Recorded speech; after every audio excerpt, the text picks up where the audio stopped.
Welcome to the ADHD Women's Wellbeing podcast. I'm Kate Moore-Youssef, and I'm a wellbeing and lifestyle coach, EFT practitioner, mum to 4 kids, and passionate about helping more women to understand and accept their amazing ADHD brains. After speaking to many women just like me and probably you, I know there is a need for more health and lifestyle support for women newly diagnosed with ADHD.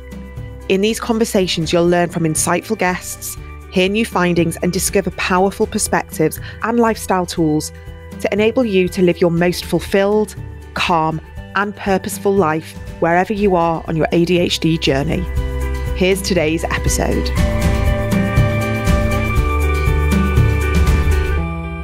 Hi everyone, welcome back to the ADHD Women's Wellbeing podcast. I'm Kate Moore-Youssef, your host as always.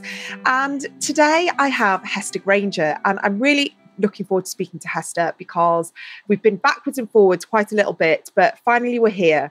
And if you haven't heard of Hester, she is a neurodiversity consultant. She is the co-founder of Perfectly Autistic, a radio presenter and a former TV presenter who was diagnosed with ADHD in her 40s. And together with her husband, Kelly, who is autistic and also has ADHD, they run Perfectly Autistic. And the neurodiversity consultancy works with organisations to raise awareness and acceptance of neurodiversity in the workplace and works with parents in education settings around autism and ADHD. And Hester is also a mum to her 2 children who are autistic and have ADHD and has lots of lived and learned experience. And she started her career as a presenter on Channel 5's The Right Stuff, and she then worked on ITV shows including Loose Women and Today with Des and Mel. So Hester, I'm delighted to have you on. Lots of interesting conversation there already. But I guess, where did you start? I mean, you sort of just spoke then about you getting diagnosed in your early 40s and also your husband as well. How did that all manifest and who got diagnosed first, I guess? Yeah, it's really interesting, I think. So my husband, Kelly, and I have been together for 21 years now. And when we first met, we obviously didn't know we were neurodivergent. We went on, we had children. And then it really started with our son, Hudson, who was little at the time and didn't wean properly, and just everything else was fine. So I kept being told maybe he's autistic, and they said, oh, he can't be autistic because he makes great eye contact. I mean, such a cliche. Or he can't be autistic because he's really snuggly and cuddly. Anyway, so we ended up looking into an autism diagnosis for Hudson when he was about 7. Off the back of that, India was then diagnosed because when we talked about traits for Hudson, I was like, oh, that didn't really resonate to the psychologist, but that's definitely India. Then I would send these bits and pieces of information. I'd WhatsApp them to Kelly, my husband, who was away a lot, often abroad or in the country, sort of away overnight and things. And he'd reply, well, is that me or is that Hudson? Because they're very, very similar. And that was where sort of Kelly's autism diagnosis, the journey of that started. Then during lockdown, obviously, as with everybody, if you had children, you had to homeschool, those dreaded words. And during that, we were just spending more time with the children and just realising that actually their processing was just a bit slower. They're both super bright, super intelligent, top sets, etc. at school, but just I remember Kelly was doing some maths with Hudson and sort of had explained something 4 or 5 times and said, right, you do it now. And Hudson sort of almost not quite snapped out, but just went, do what? And Kelly was like, And so we decided to look into ADHD, having read lots about it. And during the assessment with the psychologist said to me, so you've got ADHD, have you? And I was like, no, why? She's like, oh, maybe look into it. And it just makes so much sense. Even like you just mentioned at the beginning, my career, incredibly diverse. I've added it up and I've had 30 full-time jobs, right? Like I've never been sacked. I've never been fired, but I like change. I get bored really easily. We've moved house. Kelly and I have moved countries. We've moved houses so many times. And you look back now and go, oh. So I ended up seeking a diagnosis when I was 43. And the more I was talking, Kelly would then be like, God, that really sounds familiar. But, I think it's because I'm autistic. And obviously there's such a huge link with comorbidities.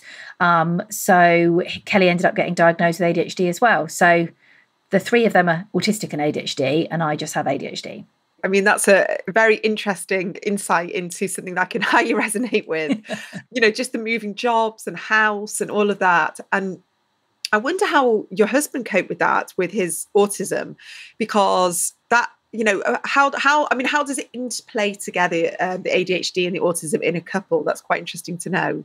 It's really interesting as well, because he says that his autism and ADHD often like fight with each other. So he loves the idea of, control and systems and everything in place and knowing what we're doing. And then his ADHD side is like, no, come on, let's do this, let's go. So he can be really spontaneous.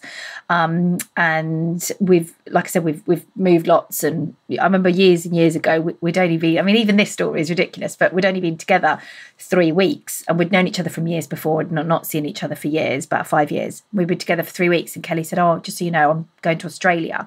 I've got my visa. Do you want to come? And I was like, yeah. 3 months later, if my daughter did that, I'd be like, you're not going anywhere. You're staying at home.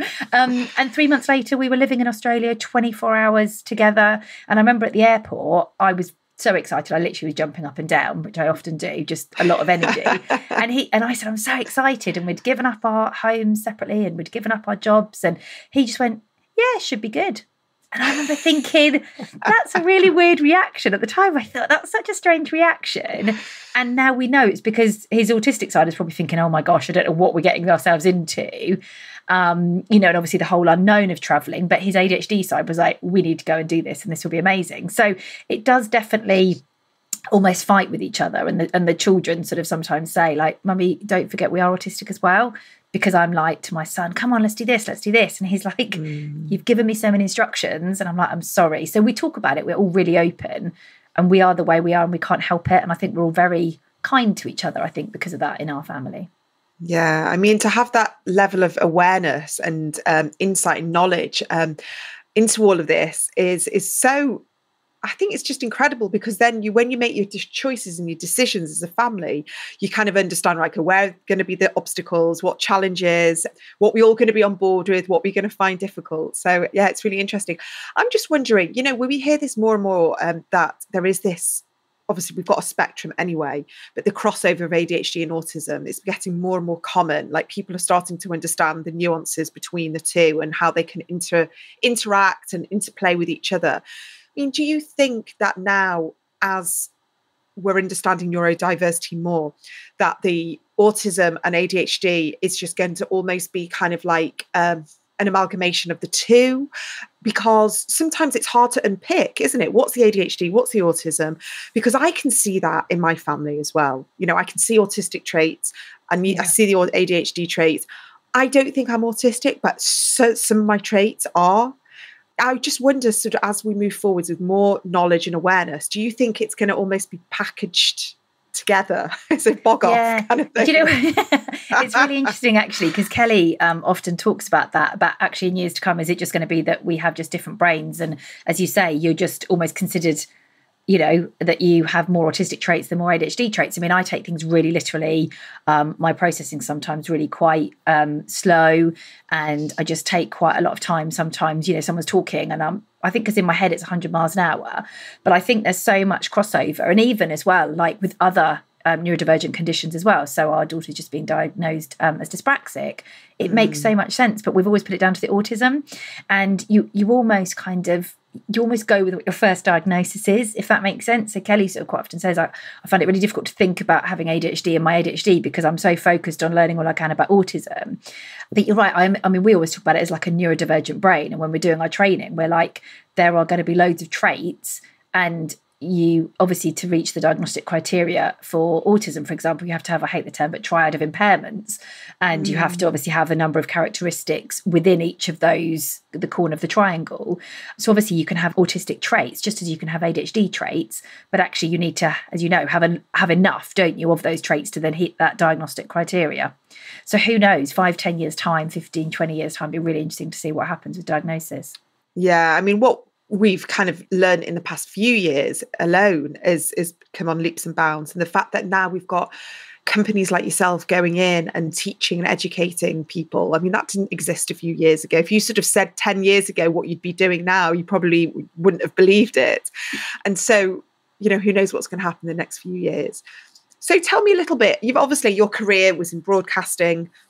Did you notice any of your ADHD traits? You know, was there RSD there? Was there imposter syndrome? Was there worry? Was there overwhelm? Like, how did that, when you're in such a kind of like high pressure job, especially broadcasting and radio, how did you manage that, I guess? And at what point were you masking? At what point were you letting the ADHD just kind of like have its full kind of song and dance, I guess? That's such a good question, because I would say all of those at different times.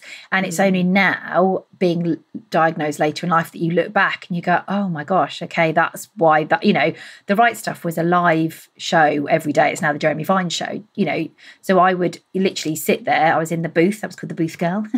Sit there in the booth, and I'd be answering the calls, and I'd be talking to Matthew Wright and Kate Silverton and James O'Brien, etc. I'd be out and about doing vox pops on the streets. And that, I mean, hits my dopamine levels 100%. You see that on air sign go, and I am like, showtime. You know, that is just, even now I talk about it, I can see, you know, I can feel it inside. It just really excites me. The same, you know, with presenting on for BBC Radio as well. It just, like, that really does float my boat. And I think it's, but the problem was then when so I presented for a year, and then I met Kelly and we went travelling to Australia, and that's kind of what happened there. And the show, I was originally in Norwich with the show, and the show moved to London. And I thought, actually, do you know what? It's a really nice natural time. I've met Kelly. We're going to Australia. Then when we came back, I got a job working on, I think it was Today with Des Mel first, which is obviously really interesting because Melanie Sykes has now been diagnosed as autistic quite recently. And so I was on that show. And again, I was a associate producer, and I was a celebrity booker. And looking back now, there were times when almost the panic of things, or not getting something right, or then it would almost spiral, and especially on Loose Women as well, because that was, I don't know why, it almost felt more pressure. But I remember there was a time I was telling a friend about it actually the other day, and even now it fills me a bit of dread, where I was meant to read a book. We had a guest on, and because I was a celebrity booker, an associate producer, you'd like give all the information, and then you'd give it obviously to the presenters, and you'd write up all the questions. You'd often pre-interview the celebrities for them. And I remember I'd forgotten to read this book, and the producer hauled me in front of a group of the Loose Women and said, you need to say what's happened here. And I just remember sitting on the tray, like on the tube before this happened, going, oh my God, I've not read the book. And you know what it's like with ADHD? It has just slipped my mind. I can't even explain. I can't, like, I knew the guest was coming on. He was my guest. I was meant to have read this book. So I speed read the book, hooray for hyperfocus, speed read it, and managed to go in and say, yeah, I didn't read it from cover to cover, but this is what it's about, etc., etc. And my hyperfocus kind of came into play. But that was when I just started to think, do you know what? This isn't the lovely industry it used to be to me, or how much I used to enjoy it. So I started to look at PR, because I would have a lot of PR clients would get in touch with me to get their products or surveys or whatever on air.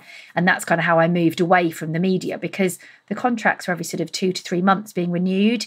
And again, as you say, rejection sensitive dysphoria. So that whole sort of playing on you, you know, thinking, well, is my contract going to get renewed? Am I going to be put onto a different show? What's that going to be like? Who's the people going to be with? It was such an unknown time that actually when it naturally came to an end, we happened to move out of London. It just kind of, I believe in fate, and it just kind of felt the right time to move on.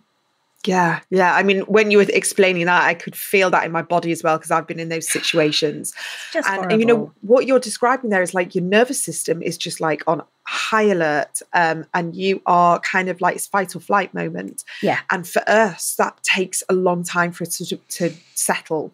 You know, you could be in that sort of like high alert for a few days and not be able to kind of come out of that, and the overthinking, and like you say, the RSD. Yeah. And, you know, to work in an environment where you don't know where your next job's going to be every 2 or 3 months, that is just exhausting. And I know someone with ADHD who works in the TV industry, and she couldn't work out, this is before she understood, she couldn't work out why she was always on the cusp of burnout. She had adrenal fatigue.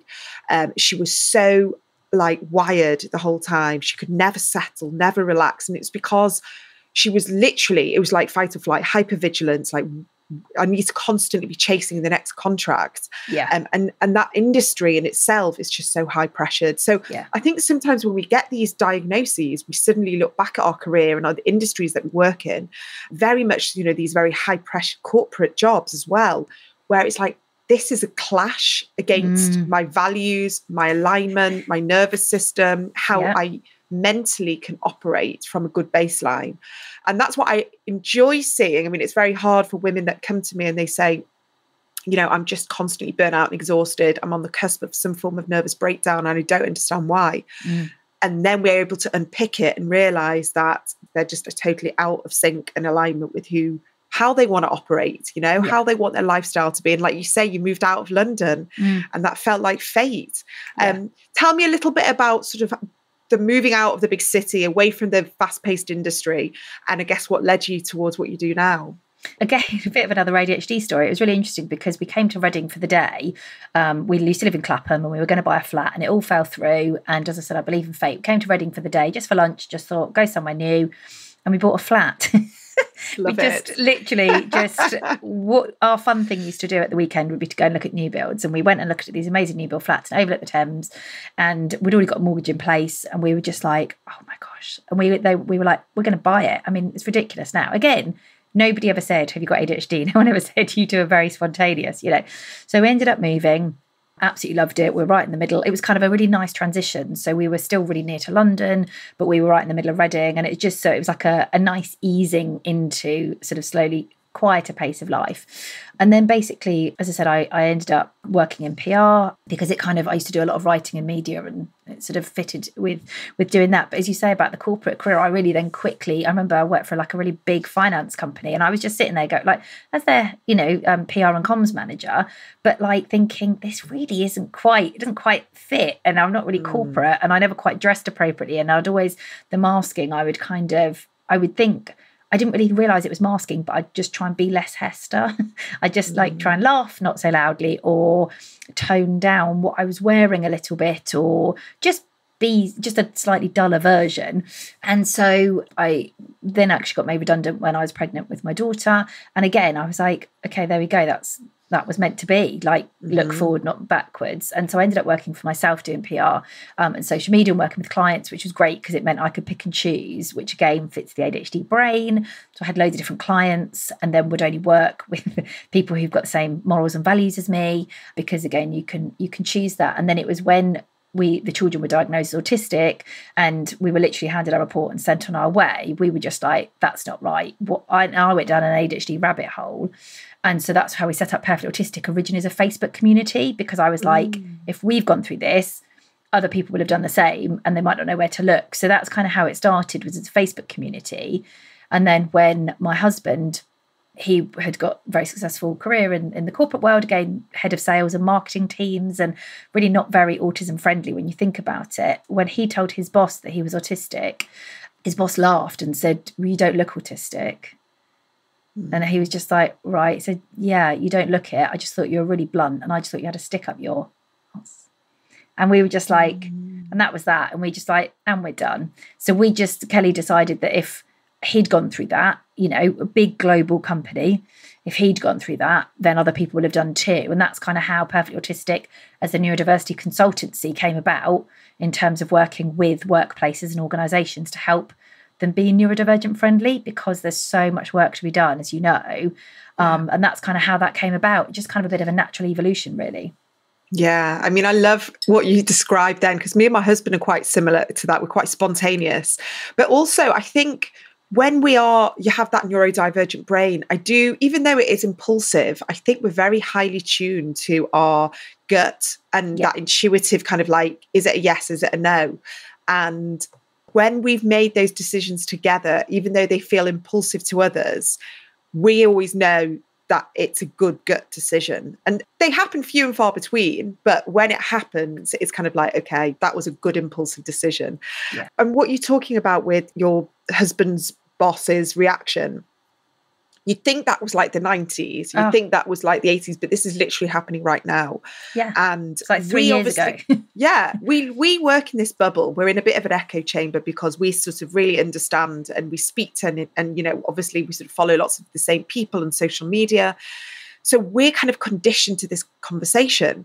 But when you are in a corporate environment and like you say, if say your personality is maybe a little bit sort of guarded, or you don't sort of relax easily in front, lots of people, all these different things. And again, as you know, one ADHD person, one autistic person is not the same as someone else. Yeah. But do you feel that we're only at the very beginning. Like, you go into businesses and consult for them and go into big organizations. What kind of a level of understanding are you finding with neurotypicals? Sadly, not where we should be. I love that people are and organisations are wanting to have these conversations. But I literally spoke to a really big organisation the other day, and I said, obviously we were diagnosed both in our 40s, my husband and I said, and we didn't know. And he just said, and he was really honest, and he just said, I had no idea people wouldn't know that they're neurodivergent. And I sat there and I thought, how can he think that? But then it's not his bubble, it's not his world, it's not, Kelly always makes a joke about neurodiversity. You think it's the Britain's Got Talent Act kind of thing. It's not, we know the word, we know all about what neurodiversity means and what neurotypical means, and so many other people don't. And I just think we're playing the long game here. It's a long game. It's not, we always say this when we work with organisations, you're opening up a Pandora's box within the workplace. You need to have the support and systems in place. If you're going to just get someone in because it's, Autism Awareness Week, Autism Acceptance Week, you need to know that actually you need to put that support in for those people and your colleagues that look and think, gosh, actually that's me. Or even for parent carers, if you're looking after autistic or ADHD children, by the time you've got them to school or to wherever they need to be and you've gone to work, you feel like you've done 10 rounds. It's exhausting. Yeah. So there needs to be this framework and this support. But yeah, I think we're a long way off there being real acceptance and understanding, but it's a start and it's a journey, and that's what we're kind of here to help with. Yeah, amazing. So, are you getting, when you go into organisations, and again, you've got this kind of almost blank faces, people don't really understand what they're looking for, and they do have this very kind of stigmatised view of autism and ADHD.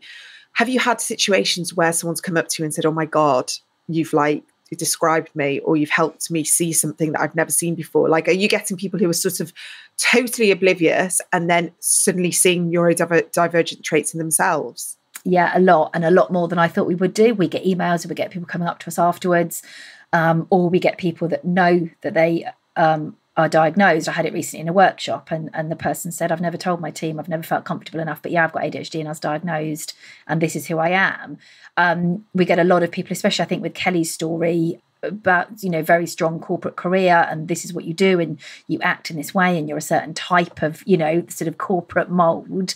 Actually that's then really hard to unpick and think, gosh, actually Kelly said he just used to think that everybody else managed it easier than he did. He didn't realise that that's because he was neurodivergent. And I think that's the thing, the same with a lot of my experiences at work. When you then talk about it and you share your story, people are like, I had someone crying in a session the other day saying, oh my gosh, this is just what you're describing about me and how I am. She said, I just feel seen and I feel heard, and I didn't know that's what it was.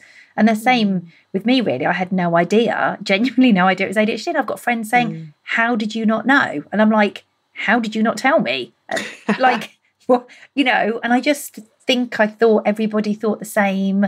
I just thought everybody lives in an alternate world where magical things happen, and, you wear sparkly jumpers on dull days because you can. I just think it was normal, in inverted commas. I just thought it was me and who I am rather than my ADHD. Yeah, it's an amazing thing that you're doing. And tell me, what kind of organisations are you going into? What are they ranging from? I'm interested to know, who is actively seeking out more awareness and education within the workplace? It's such a wide range. We've done so many talks for so many different people, worked with really big organisations. We've done talks and training with The Guardian, with BP, Shell. We're partners with Mind. We've been doing a lot of workshops with them lately, which has been absolutely brilliant. University of Warwick, we're doing some work with lots of sort of education establishments as well. The list is really large and wide. Lots of people in the media and PR industries as well. Obviously, a lot of tech. As well, that's naturally, they're sort of going, hold on, I think we've probably got a neurodivergent workforce. We're like, yeah, you have. But so many. And do you know what's amazing is that it all comes to us.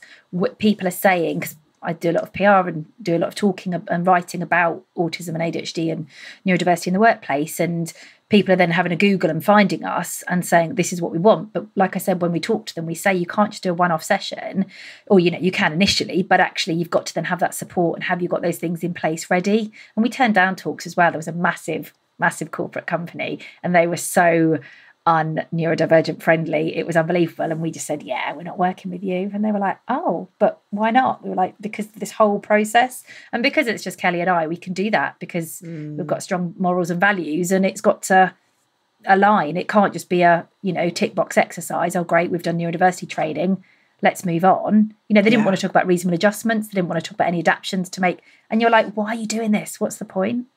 Yeah, I was just about to ask you that about like the next steps and how do they embrace that? Because there's one thing you coming in and talking about creating awareness, but then you're kind of like throwing a bit of a curveball in their logistics and how they operate, and obviously spending more money and having to offer more flexibility. And, when you run a business, you're trying to cut corners, and that's not what you want to hear, accommodations and things like that. But how, I guess, what are you coming in and advising? What are people asking for? And what would you say if you are working in a big corporate right now and you have had a diagnosis and you are scared to speak out and you're scared to speak to the HR? I have so many clients who work for big corporates and are exhausted and drained, and they're desperate for more accommodations. They're scared of losing their jobs. They're scared of being vulnerable. They're scared of people not understanding. So what would you say to people? Where would they start and what can they be asking for? Yeah, I think there's so many reasonable adjustments, and you mentioned cost there. So many of them don't have to cost anything. It doesn't, maybe a change in communication styles, maybe a change in how you hold meetings.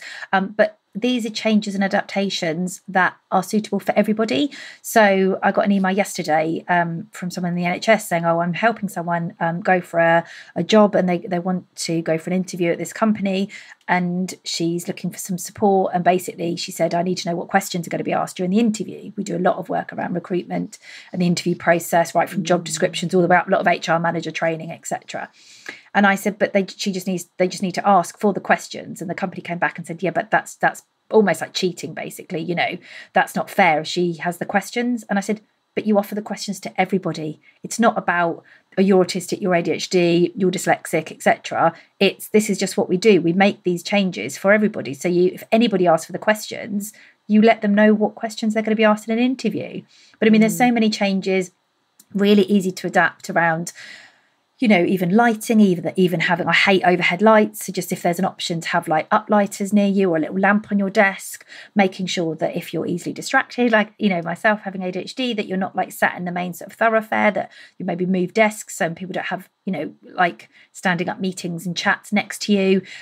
Really simple things like you don't have, if you've got an open plan office and there's a kitchen in the middle, don't let people cook last night's curry in the microwave. Nobody likes that. But if you're autistic or if you're ADHD and you've got sensory processing issues, that is going to be the difference between, if you're having a bad day and that meeting ran late and something else happened and you're suffering from RSD and then someone cooks last night's curry, that is just too much. So again, it's just about making these adaptations for everybody. It's not about saying, oh, well, Barry's got dyslexia and Janice has got ADHD. We need to do things just for them. And that's, I think, where some companies get it wrong. And they say, well, we don't even have a neurodivergent workforce. It's like 20% of the population neurodivergent, 50% do not know it. I got to my 40s not knowing I had ADHD. I had no idea. So there must have been loads of times that I could have had simple adaptations put into place. Just knowing that there's a quiet room that you can just go and take time out. But that's suitable for everybody. Everybody has bad days. Everybody has overwhelm. Everybody needs to have time just to take stock. It's not about, oh, this is because you're neurodivergent. It's just making workplaces more accessible and kind and a nicer space for all. Yeah. And I think now after lockdown and we've all experienced working from home and recognizing, how distracting it can be to work in an office, how all the sensory stuff can be really overwhelming. And certain people have really, really flourished working at home. And I know, other people really struggled. But if you're introverted or there is neurodivergence there, you will probably found working at home a much easier environment to be in. Obviously, there's distractions and all other things going on. I know when I worked in a busy PR office, and I've said this before on the podcast, but there was so many things that I struggled with, from smells. Literally, my sense of smell was just off the charts. But that was just me. I had a weird sense of smell. I didn't know it was anything sensory, but it would give me a headache. It would make me exhausted. I would literally have to move away from something. Yeah. And people would think it was just overreacting, a bit dramatic. I sometimes have to sit there and have to put a scarf around my nose because the sense of smell was just so strong. Yeah. And I look back and I remember getting in my car at 6 o'clock. This is before kids. I'm getting in my car at 6 o'clock and being like, oh my God, if I speak or if anyone talks to me, I can't, and I'd get in And my husband, or he was my boyfriend at the time, would try and have a conversation with me. And I was like, you can't talk to me for an hour. And I'd go upstairs, and I'm remembering this now. We lived in this little tiny house, and the water pressure would sometimes just be off, and the hot water would just turn off. And all I wanted was at like 7 o'clock to get in the shower, have a hot shower, and just decompress. Yeah. And sometimes that didn't happen. And I would have the most immature meltdown. I called it an immature meltdown. Like, I couldn't understand why that shower would send me into such a spiral. Yeah. And now I look back, is that I just needed that time. Yeah. So there's all these little things that we can join the dots to, where we would dismiss or invalidate or tell ourselves why we're so ridiculous, look at other people.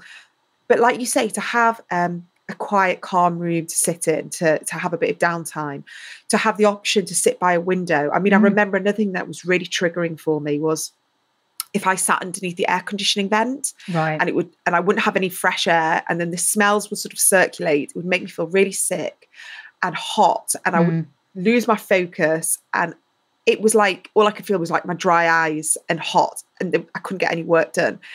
And I couldn't understand why this sensitivity was so overpowering, but now I do. And so for you to be able to come in and talk about those little things, where you're not asking for everyone to have their own office. You're not asking for all these crazy accommodations. It's just little tweaks, isn't it, for people to feel more comfortable? Yeah, and I think as well, it's because we are neurodivergent. I always say, I think so many people are neurodiversity consultants who aren't neurodivergent. And I just think it makes a massive difference, because we can explain from our perspective what it's like or how overwhelming it is. I had something earlier, someone was emailing asking Kelly to talk to a journalist about something or other, and I said, if it's all written down, that's absolutely fine, but let's not just spring an interview on him. And I just think, you can do that at work with meetings. All of a sudden someone's like, are you free for a chat? I mean, that feeling of dread, isn't it? And you're like, you don't know what's coming. Just schedule. Yeah, isn't it? That, can I grab you for 2 minutes? And you're like, am I going to be fired? Have I been caught doing something? Did they see that I was online shopping because I've just taken 2 minutes downtime? Like, what is it? What happened? Yeah.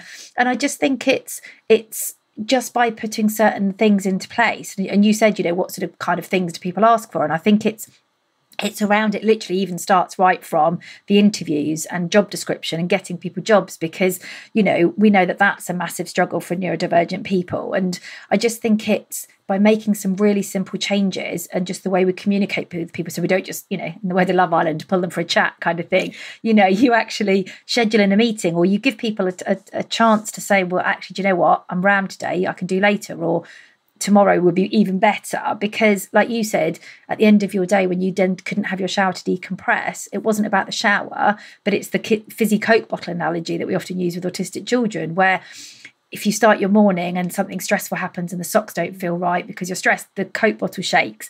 If you don't get a chance to decompress it a little bit by maybe watching your favourite programme for 10 minutes or listening to a great song or whatever it is, then the next thing happens, the fizzy Coke bottle, and it keeps going. And then if you don't have that chance to decompress, the child gets home, or in your case, the adult, which often happens, and fizzy Coke bottle explodes. And you just don't, because you haven't had that chance to take out those little, just to decompress a little bit. Yeah. I mean, I just feel like everyone should know this. And there's going to be generations, the older generations, which are going to be more dismissive, and they're not going to understand, and they're not going to want to understand. And it does make me a bit sad. Like, I sort of think about my parents' generation, and, unless you're actively interested or you actively have like grandchildren or children who, were diagnosed earlier on, I do see that generation almost kind of like, have we missed that one?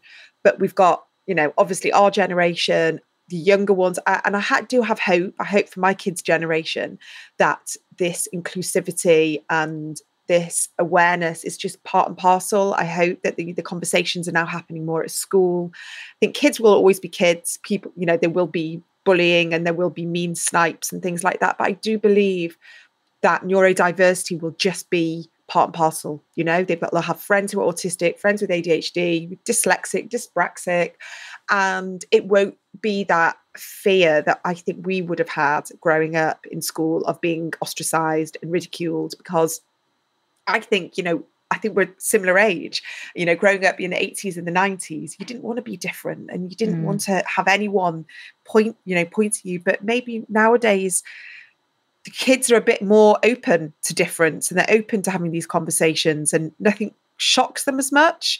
But I guess we're still dealing with teachers, aren't we? Teachers who need to be open. You're reading my mind. You're reading my mind. I'm thinking it's great that the children understand. We had to fight so hard for our children's teachers to understand that our children were neurodivergent. They had official diagnosis and they were like, well, we don't see it at school. I mean, we home educate our children now. We pulled them out of school. We home educate because it was about a year and a half ago, and it's honestly been utterly life-changing for us to home educate, because they were square pegs in round holes. They're both super bright, super intelligent, really funny, lovely members of the class. I know I'm biased, they're my children. I think they're amazing. But they are just, India's very strong-willed, and she's very bright, and she would pull the teacher up on absolutely everything. And chances are she was probably right anyway. She does it to me all the time. It's very frustrating. But, it's just their spirit was being crushed, quite frankly. And I just think the whole school system is so outdated. I could go on a big rant about it. I'm not anti-school at all. I never, ever thought we'd home educate. I never thought we'd be the type of people that home educated. But we are, and it's been amazing. And the children and their anxiety, they are like new children. And as a family, it's impacted us so much more positively. And I just think there's so much more awareness that needs to be done at work, because selfishly our children are going to grow up and go out and do amazing things in the world, and I want the workplaces to be ready for that. But there's so much work that needs to be done in schools, because you've got, they're so stretched, aren't they, teachers, and they've got such big class sizes, and yet it's, if your child's neurodivergent, they're often not getting the attention, the time, sadly, that they need, because the school system is broken, really, isn't it? With sort of 32 children in a class. So hard for teachers to try and make everything different and personal for each child. Yeah. And as we know, since COVID, teachers have been burnt out. They're exhausted. They're going off sick. Many of them aren't coming back because the level of stress and pressure is just so high. And it does feel like a broken system. And even in the private schools, I am hearing that the level of awareness and knowledge is not there, and it should be. And you kind of think, well, you're paying for this child's education. The teachers should know about neurodiversity. They should be educated. There should be an awareness there. And it does feel, I've got a lot of kids. Well, I say a lot of kids. I've got 4 kids, and there's at least 2 of them, with ADHD and other things going on. And I've had to have similar conversations where I've had to teach the teacher and said, please read this article, please understand how this presents in girls, please see the nuances of what autistic traits look like and ADHD traits, and perhaps why you aren't spotting the signs, like this is because she's a girl, this is how it manifests differently. And they're like, oh, thank you so much, that's really interesting. And I think, no, you should know this. Like, teachers should be getting this training from the minute they decide they want to be teachers, and every school should be having the training that you're doing. And I've got quite a few clients who are teachers and have got ADHD and can't believe they got to where they have without knowing they've got ADHD.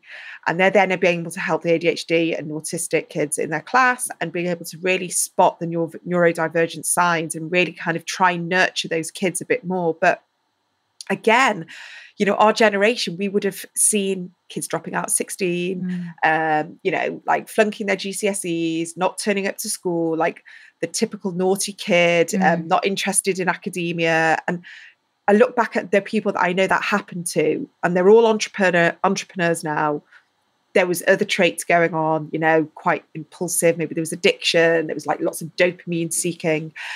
And I kind of think, could they have been saved? Or maybe academia and sitting in a classroom like you've spotted with your kids is not the one route. There's other routes, and these people have made great successes themselves. They've just not gone down the conventional route of A-levels and university. So sometimes we kind of have to think, yes, education is fantastic, but if the mainstream isn't working for us, we have to kind of be resourceful and come up with new solutions, which I guess what you've done with your kids. Yeah, I think so. I think it's about doing what's right as a family. But as you say, if you're giving your teachers information, and we used to do the same, I always think, what about the parents that don't have that voice, that can't advocate for their child, that don't have the strength, don't have the spoons left to be able to say, do you know what, actually, I'm going to fight for my child. And you'd sort of almost see the teacher's eye roll when they'd be like, oh, hello, Mrs. Granger. So I was back again to go, yeah, this has happened, or that's happened, or please can we talk about this, or, you know, I just think there was a lot of unattendance from our children due to school-related anxiety. You know, there's I hate the term school refusal. They weren't refusing to go to school, but they were just so burnt out. They were just unable to attend, you know, and I could see the days that they then had downtime and rest and looked after themselves, they would then have, you know, a little bit more energy to go back again. But it was very quickly, once again, that would then sort of diminish. And even now, like my son, I said to him the other day, so Hudson's 11 and Indy's 13. And I said to Hudson, you know, do you know, you're so good at self-care, because of the days that you're not feeling full of energy, he just takes himself off and he lies in bed and he watches Friends. Now, if you look at that, you think, well, he's being a bit lazy. He's just watching telly. He's not getting up. I see it as self-care. And I said, it's amazing at 11 that you've already worked out this is what you need. And then the next day he's bounced back and we're off out and we're doing things and we're learning and we're having lessons with tutors, or we're out swimming or playing football. And I can see that. And I just think they're both very tapped in and in tune to what makes them work and what kind of fills their cup, really, and helps them with self-care. I mean, it's incredible, because this is what I'm teaching women in their 40s and 50s. And they're only realizing now, and listen, I was one of them, that our energy is, you know, ebbs and flows, and you're going to have days where you have lots and you want to really contribute. And there's other days where it's just been too overstimulating and you need to pull back. But we've just been conditioned to think that every day you wake up and you're the same. And every day you have to deal with whatever's thrown at you, and you just have to not react and not respond.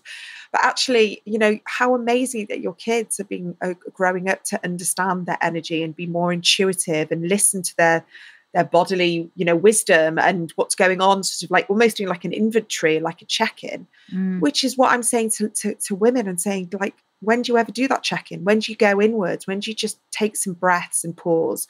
And they go, never. It's, you know, I'm just constantly on this juggernaut of life.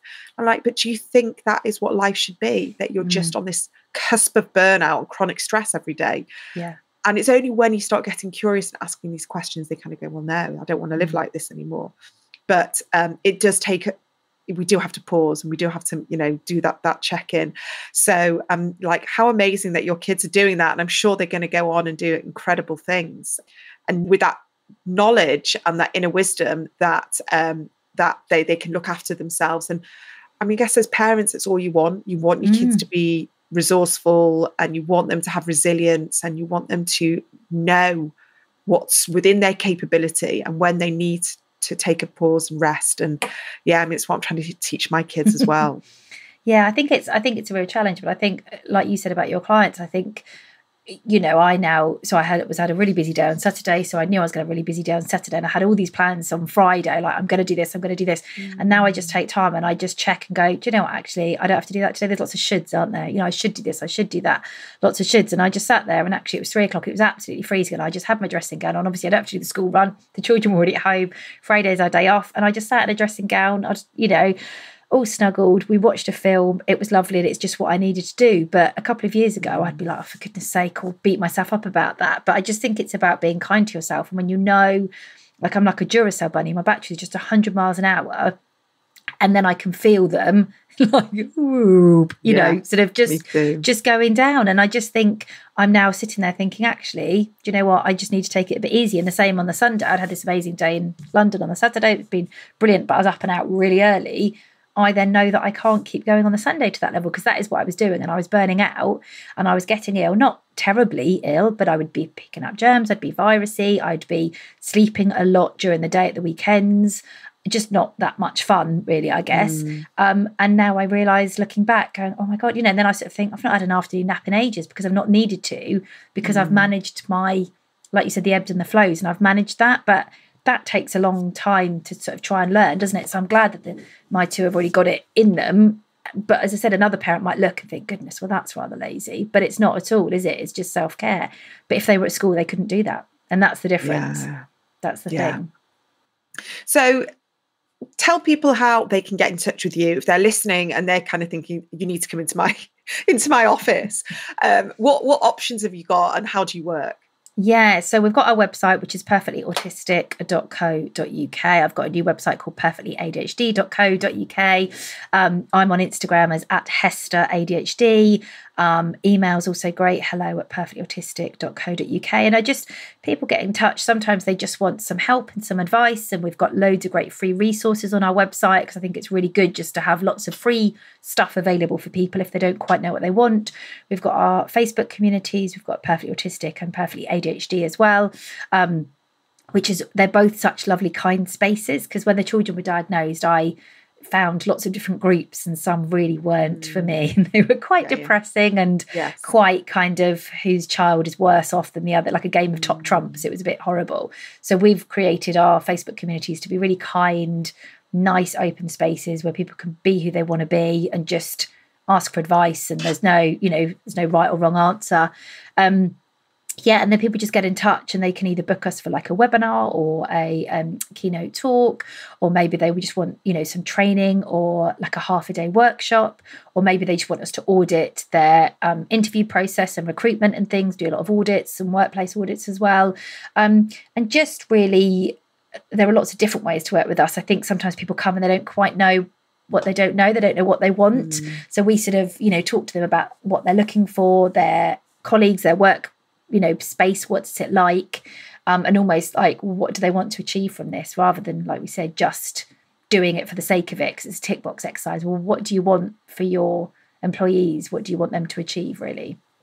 Yeah, I mean, it sounds incredible, and I hope it just goes from strength to strength. I have a feeling you can have ambassadors all around the country with coming in and doing these things and going into offices, because that is what we need. And the more awareness we have, the more acceptance there is, and it doesn't feel like it's going to, it has to be a hard, difficult conversation. It can just feel like a really open, compassionate, curious conversation where people are not afraid to ask for what they need and don't feel afraid that it's going to be like laughed at or ridiculed. And because all people want is a more productive workforce. All people want is a lovely place to work and have happy staff, great, employees, and successful business. So I can only assume that this is what you're contributing to. So I think congratulations. It's so, thank you. I was going to say, literally, our strapline is healthier, happier, and more productive workplaces, because that's the key, isn't it? You've summed it all up.